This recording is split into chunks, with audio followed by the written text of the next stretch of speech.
सीमा ने दुबई में कमाने गए पति को फोन मिलाया और बोली, ये कैसी आफत छोड़ गए मेरे जिम्मे। सुबह से दोनों लड़ रहे हैं, कितनी बार समझा चुकी हूं, समझते ही नहीं। पति भी गुस्से में बोला, तुमसे 2 बच्चे भी नहीं संभलते क्या? इतनी दूर प्रदेश में बैठा हूं, यहां तो चैन से रहने दो।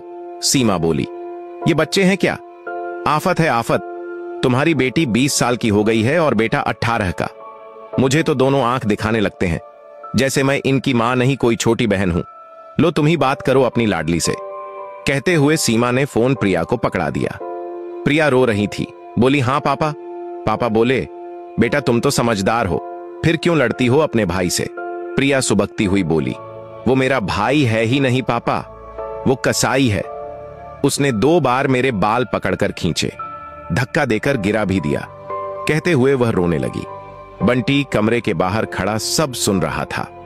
अंदर आकर प्रिया से फोन छिना और रोते हुए बोला, इसने मुझे चप्पलों से मारा पापा, बाल भी खींचे। पापा बोले, वो तेरी बड़ी बहन है, तुझे उस पर हाथ उठाते हुए शर्म नहीं आई? बंटी भी सुबकते हुए बोला, ये मेरी बहन हो ही नहीं सकती, दुश्मन है मेरी। पापा बोले, ऐसा नहीं बोलते बेटा, चलो दीदी से सॉरी बोलो और झगड़ा खत्म करो, मुझे इतनी दूर बैठे को टेंशन मत दो। बंटी, मैं इस नक्काचड़ी को सॉरी नहीं बोलूंगा पापा। फिर वो फोन पटक कर चला गया। प्रिया और बंटी कहने को तो भाई बहन थे, मगर उन्हें लड़ते देखकर ऐसे लगता था जैसे 2 दुश्मन एक ही घर में रह रहे हों। छोटी छोटी बातों पर झगड़ा करते थे।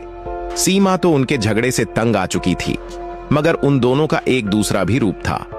जब भाई बीमार पड़ जाता तो प्रिया उसकी देखभाल एक मां की तरह करती थी।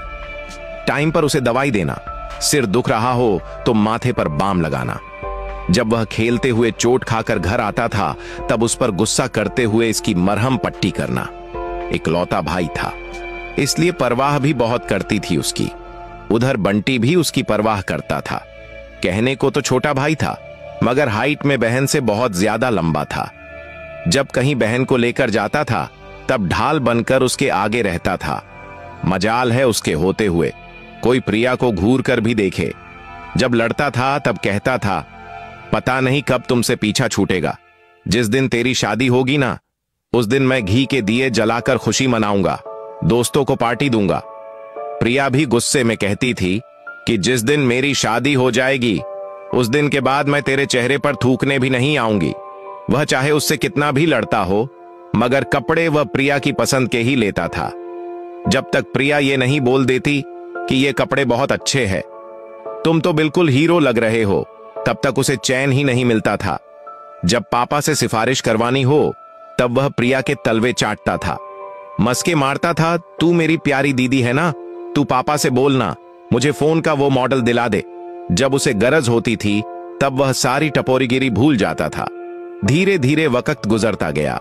अब दोनों बड़े हो रहे थे, झगड़ना अब थोड़ा कम हो गया था। फिर प्रिया की शादी का दिन भी आ गया। आज प्रिया के फेरे थे।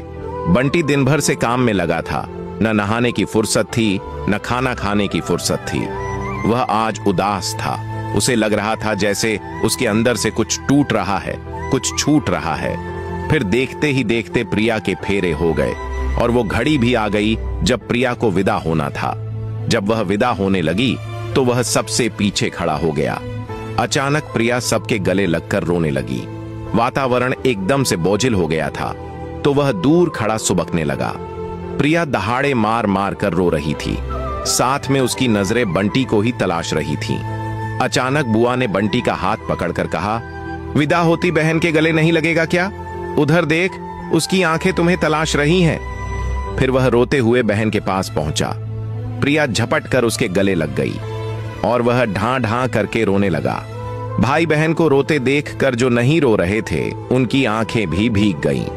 प्रिया रोते रोते उसे समझा भी रही थी, मेरे बाद मां अकेली पड़ जाएगी, तू काम में मां का हाथ बंटाना, मां पर गुस्सा बिल्कुल भी मत करना, मां को कमर दर्द रहता है ना, तू उसको झुक कर काम मत करने देना।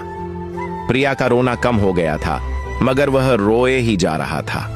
वह सुबकती हुई उसे समझा रही थी, इतना क्यों रोता है रे?